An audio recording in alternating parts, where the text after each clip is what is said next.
नमस्कार, सुदर्शन न्यूज देख रहे हैं आप। मैं हूं आपके साथ निमि सिन्हा। चलिए इस वक्त के बड़े मुद्दे की बात करेंगे हम। इजराइल और लेबनान के बीच जो युद्ध है उसको लेकर बड़ी खबर आपको दिखा रहे हैं, जहां इजराइल मिलिट्री को बड़ी कामयाबी हाथ लगी है। बता दें, लेबनान में इजरायली सेना घुसी है। ये आपको ताजा अपडेट हम बता रहे हैं। हिजबुल्लाह का एक और कमांडर मारा गया है। जहां बड़ी खबर आपको बता रहे हैं, जहां नसरल्लाह के बाद अब नबील काउक ढेर हुआ है।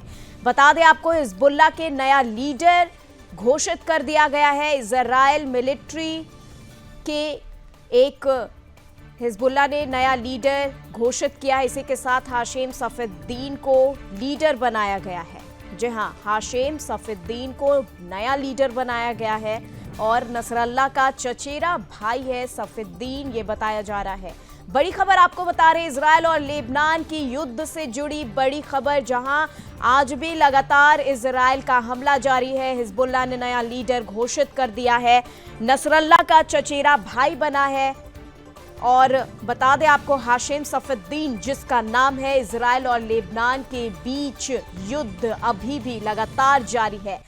नसरल्लाह का चचेरा भाई बताया जा रहा है। इजराइल और लेबनान के बीच युद्ध अभी भी जारी है। हसन नसरल्लाह की मौत के बाद इजराइल लगातार हिजबुल्लाह पर हमला कर रहा है। और इसी बीच आईडीएफ ने हिजबुल्लाह की प्रिवेंटिव सिक्योरिटी यूनिट के कमांडर और हिजबुल्लाह की सेंट्रल काउंसिल के सदस्य आतंकवादी नबील काविक को मार गिराया है।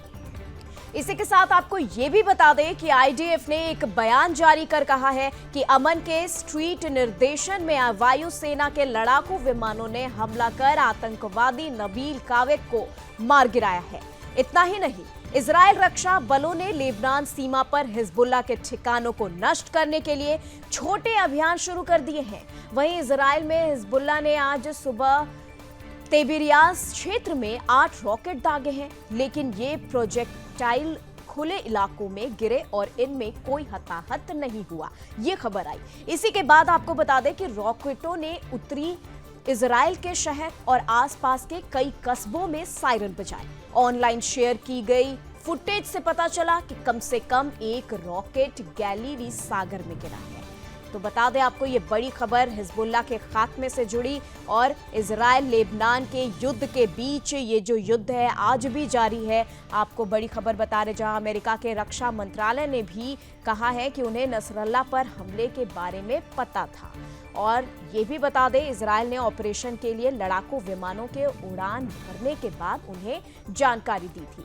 दूसरी तरफ नसरल्लाह की मौत के बाद आज भी लेबनान में इजराइल का हमला लगातार जारी है। लेबनान के स्वास्थ्य मंत्रालय ने बताया है कि इन हमलों में 33 लोगों की मौत हुई है।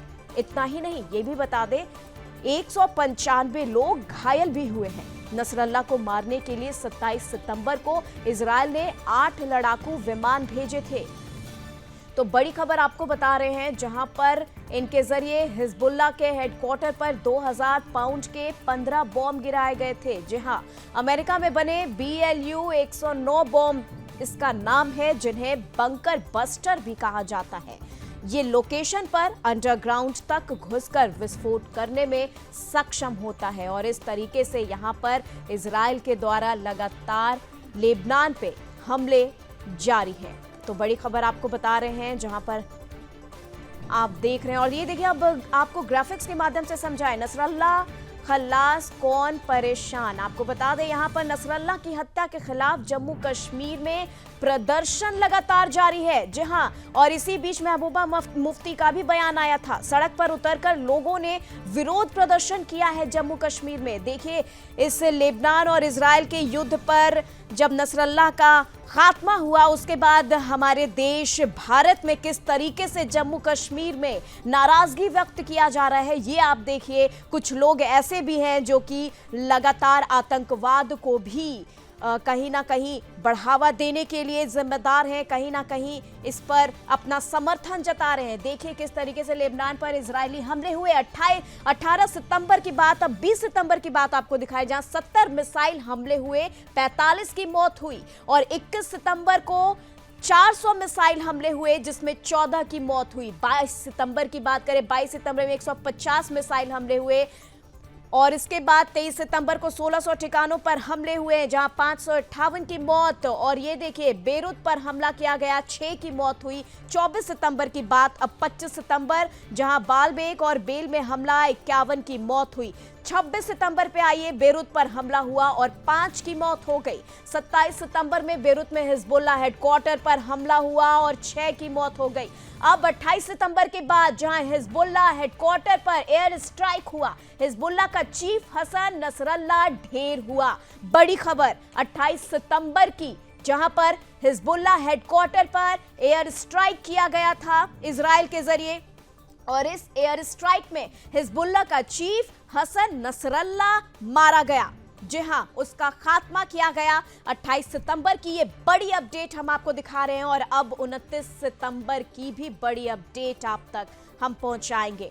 तो लगातार हम आपको बता रहे हैं लेबनान पर किस तरीके से हमले। अब देखिए 1992 में हिजबुल्लाह लेबनानी सरकार का अभिन्न अंग रहा है, ये आपको बता रहे हैं। हम आपको हिजबुल्लाह के बारे में बता रहे हैं, 1992 के बारे में बात कर रहे हैं। और देखिए 1992 में हिजबुल्लाह के 8 सदस्य संसद के, हिजबुल्लाह ने 2005 से कैबिनेट पदों पर कब्जा भी किया था। इसी के साथ हिजबुल्लाह ने 2009 में एक अपडेटेड घोषणा पत्र जारी किया था। तो लगातार आपको बता रहे हैं मुख्य धारा की राजनीति में अपने एकीकरण को चिन्हित किया था। ये सब हम आपको बता रहे हैं। ये तमाम अपडेट आपको ग्राफिक्स के माध्यम से हम समझा रहे हैं, जहां पर लगातार आपको बता दें कि लेबनान में इजरायली हमले अभी भी लगातार है। हिजबुल्लाह अभी भी वहां पर एक नया चीफ बना दिया है, नए चीफ की घोषणा कर दिया है हिजबुल्लाह। किस तरीके से हिजबुल्लाह आगे बढ़ता चला गया, लेबनान पर कब्जा होता चला गया, लेकिन आखिरकार यहां पर नसरल्लाह का अंत हुआ। लेकिन एक और नसरल्लाह यहां पर पैदा हुआ है। आपको बता दें, क्या अब इजराइल का टारगेट नंबर 2 सफीद्दीन होगा, जो कि उसका चचेरा भाई बताया जा रहा है नसरल्लाह का? ये यहां पर बड़ा सवाल खड़ा हो रहा है। हिजबुल्लाह के खात्मे पर बता दें आपको, अब यहां पर नए हेड को, चीफ को बनाया गया है। टारगेट नंबर 2 सफीद्दीन हो सकता है, क्योंकि अब तक इजराइल के हमले जो हैं वो रुके नहीं हैं। लगातार इजराइल के हमले चलते जा रहे हैं। तो आपको हम बता दें कि आज तमाम अपडेट है, जहां पर आपको बता दें कि हिजबुल्लाह लगातार यहां पर हिजबुल्लाह पर लगातार यहां हमला किया जा रहा है इजराइल की तरफ से। अभी ये युद्ध विराम का समय नहीं है, लगातार यहां पर युद्ध चल रहा है। रॉकेटों ने उत्तरी इजराइल के शहर और आसपास के कई कस्बों में सायरन बजाए। ऑनलाइन शेयर की गई फुटेज से कम एक रॉकेट गैलीली सागर में गिरा है। तो आपको बता दें बड़ी खबर, जहां पर बताया जा रहा है हिजबुल्लाह के खात्मे को लेकर के जो इजराइल है वो लगातार प्लान कर रहा है। और इस प्लानिंग के बीच आपको बताएं, यहां पर प्रोजेक्टाइल खुले इलाकों में गिरे और इनमें कोई हताहत होने की खबर नहीं आई है। लेकिन लगातार यहां पर रॉकेट बमबारी की जा रही है। लगातार यहां पर दूसरा टारगेट बनाया जा रहा है इजराइल की तरफ से। एक तो नसरल्लाह का खात्मा हुआ 28 सितंबर को, और शायद हो सकता है कि अब जो टारगेट नंबर 2 है वो है सफीद्दीन। सफीद्दीन, हम उसके बारे में बात कर रहे हैं, जो कि नसरल्लाह का चचेरा भाई बताया जा रहा है, जिसको हिजबुल्लाह ने दूसरा चीफ बनाया है। तो आपको बता दें, ये बड़ी खबर हम आपको इजराइल लेबनान युद्ध से जुड़ी बड़ी खबर बता रहे हैं। देश दुनिया की आपको खबर हम बता रहे हैं और किस तरीके से अब इसका असर हमारे देश में भी पड़ रहा है वो भी आपने देखा। हमने आपको अपडेट दिखाई कि जम्मू कश्मीर में किस तरीके से कुछ लोग जो हैं ये आतंकवाद का समर्थन करते नजर आए। जम्मू कश्मीर में कुछ लोगों ने अपना विरोध प्रदर्शन किया है, अपनी नाराजगी व्यक्त की है। इतना ही नहीं, आपको बता दें, अगर लेबनान की बात करें तो यहाँ पर नसरल्लाह के मौत के बाद कई लोग हैं, कई महिला हैं जो कि जिनका रो रो कर बुरा हाल हुआ। ये कुछ नज़ारा देखा गया लेबनान का। तो लगातार हम आपको बता रहे हैं लेबनान में इस तरीके के माहौल बने जब नसरल्लाह का खात्मा हुआ उसके बाद कई महिलाएं वहां पर रो रो कर उनका बुरा हाल हो गया। और इसी के साथ अब देखिए जम्मू कश्मीर में भी यहाँ भारत में किस तरीके के हालात बने। और यहाँ पर इसी के बीच महबूबा मुफ्ती का भी ट्वीट आया था जहां पर उन्होंने प्रचार आज बंद करने की घोषणा की और इस पर काफी दुख भी व्यक्त किया। तो लगातार आपको बता रहे हैं यहाँ पर सियासत से लेकर के यहाँ पर देश और दुनिया पर इसका असर देखा जा रहा है लेबनान में नसरल्ला के खात्मा का। और अब अगला स्टेप क्या है हिजबुल्लाह का, ये हम आपको बता रहे हैं। हिजबुल्लाह का अगला स्टेप है, अब उसने अपना नया सरदार खड़ा किया है और जो नया सरदार है वो है सफीउद्दीन। जी हाँ, ये वो नाम है जो कि नसरल्ला का भाई है। बताया जा रहा है ये नसरल्ला का चचेरा भाई है सफीउद्दीन, जिसे हिजबुल्लाह ने अपना सरदार बनाया है। और अब इजराइल जो है अभी युद्ध थमा नहीं है, अभी एयर स्ट्राइक थमा नहीं है, लगातार ये दौर जारी है। और अभी लगातार आप देख भी सकते हैं कि वहाँ लगातार अभी एयर स्ट्राइक के जरिए कई जगहों पर हमले किए गए हैं। हो सकता है अब इजराइल का जो अगला टारगेट है वो टारगेट नंबर 2 सफीउद्दीन है।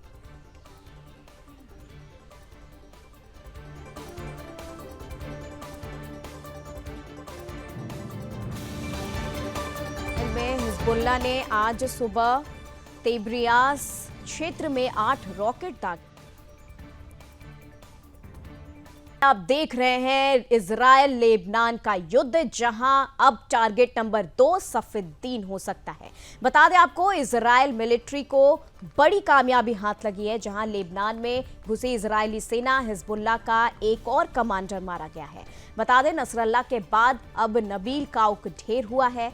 हिजबुल्लाह ने नया लीडर घोषित कर दिया है। वहीं हाशिम सफीउद्दीन उसका नाम है उस लीडर का। नसरल्लाह का चचेरा भाई बताया जा रहा है सफीउद्दीन। इजराइल और लेबनान के बीच युद्ध अभी भी जारी है। वहीं हसन नसरल्लाह की मौत के बाद इजराइल लगातार हिजबुल्लाह पर हमला कर रहा है। इसी के साथ आईडीएफ ने हिजबुल्लाह की प्रिवेंटिव सिक्योरिटी यूनिट के कमांडर और हिजबुल्लाह की सेंट्रल काउंसिल के सदस्य आतंकवादी नबील कावेक को मार गिराया है। तो आपको बड़ी खबर बता रहे हैं इस वक्त की, जहां पर आईडीएफ ने यह बताया है कि हिजबुल्लाह की प्रिवेंटिव सिक्योरिटी यूनिट के कमांडर और हिजबुल्लाह की सेंट्रल काउंसिल के सदस्य आतंकवादी नबील कावेक को मार गिराया गया है। वहीं आईडीएफ ने एक बयान जारी कर कहा है कि अमन के स्ट्रिक्ट निर्देशन में वायुसेना के लड़ाकू विमानों ने हमला कर आतंकवादी नबील कावेक को मार गिराया। इसके साथ ही इजरायल रक्षा बलों ने लेबनान सीमा पर हिजबुल्लाह के ठिकानों को नष्ट करने के लिए छोटे अभियान भी शुरू कर दिए हैं। वहीं इजरायल में हिजबुल्लाह ने आज सुबह तेबिरियास क्षेत्र में 8 रॉकेट दागे हैं। तो आप समझ सकते हैं किस तरीके से यहाँ पर इजरायल जो है वो लगातार लेबनान पर एयर स्ट्राइक करता जा रहा है। रॉकेट और बमबारी अभी भी लगातार यहाँ पर जारी है। और अब इसका टारगेट नंबर 2 सफीउद्दीन हो सकता है, क्योंकि टारगेट नंबर 1 28 सितंबर 2024 को खत्म किया गया, जो कि नसरल्लाह था। और अब नसरल्लाह के बाद उसके चचेरे भाई सफीउद्दीन इजराइल का दूसरा टारगेट हो सकता है। तो लगातार लेबनान में ये लड़ाई अभी भी जारी है। बता दें आपको इजराइल में हिजबुल्लाह ने आज सुबह तेबिरियास क्षेत्र में 8 रॉकेट दागे हैं। जहां 29 सितंबर 2024 को इजराइल ने हिजबुल्लाह आज सुबह तेब्रियान क्षेत्र में 8 रॉकेट दागे हैं, लेकिन ये प्रोजेक्टाइल खुले इलाकों में गिरे और इनमें कोई हताहत होने की खबर नहीं आई, यानी कि यहां पर कोई भी जान की हानि नहीं देखी गई है। और ये देखिए अब ग्राफिक्स के माध्यम से आपको बता रहे हैं 29 सितंबर 2024 34 मिनट पहले क्या हुआ है ये आपको बता रहे हैं। देखिए ग्राफिक्स के माध्यम से अभी से 2:36 दोपहर में इजरायली सेना का यहां पर हम आपको दिखा रहे हैं। 1:47 पर लेबनान पर इजरायली हमलों में आज 11 लोगों की मौत हुई है। इसके बाद देखिए 1:32 नसरल्लाह की मौत के बाद लेबनान में अराजकता भी फैल गई। 1:17 पर चीन बोला लेबनान की संप्रभुता की। वहीं 12:00 53 मिनट पर अमेरिका ने बयान दिया है और इजराइल ने लाल सागर से आए ड्रोन को इंटरसेप्ट किया है। तो आपको ये अपडेट दे रहे हैं लेबनान में 18 साल से मौजूद इजराइल के अंडर कवर एजेंट्स के बारे में। इजराइल पर बड़ा हमला नहीं करना चाहते ईरानी राष्ट्रपति, ये उन्होंने कहा है। ईरान की सड़कों पर महिलाएं रो रही थी। सुबह 10:11 की ये रिपोर्ट है। वहीं सुबह 9:29 हिजबुल्लाह ने वेस्ट बैंक पर हमला किया है। ये देखिए 8:42 नेतन्याहू ने बोला है काम अभी खत्म नहीं हुआ है, यानी कि अभी भी युद्ध विराम नहीं हुआ है। नसरल्लाह की मौत के बाद बेरूत में सड़कों पर सेना देखा गया है। ये सुबह 8:41 की रिपोर्ट है। एक बार फिर 34 मिनट पहले की बता रहे, लेबनानी बॉर्डर पर इजरायली टैंक देखे गए हैं। इजरायली सेना का दावा है हिजबुल्लाह का एक कमांडर मारा गया है। 2:36 पर यह रिपोर्ट और 1:47 लेबनान पर इजरायली हमलों में आज 11 लोगों की मौत हुई है। ये आपको ताजा अपडेट 29 सितंबर की दे रहे हैं, जहां नसरल्लाह की मौत के बाद लेबनान में हर तरफ। और देखिए अब 1:17 चीन बोला है लेबनान की संप्रभुता का उल्लंघन हो रहा है। अमेरिका का बयान चंद मिनटों पहले इजरायल ने दी थी प्लान की जानकारी।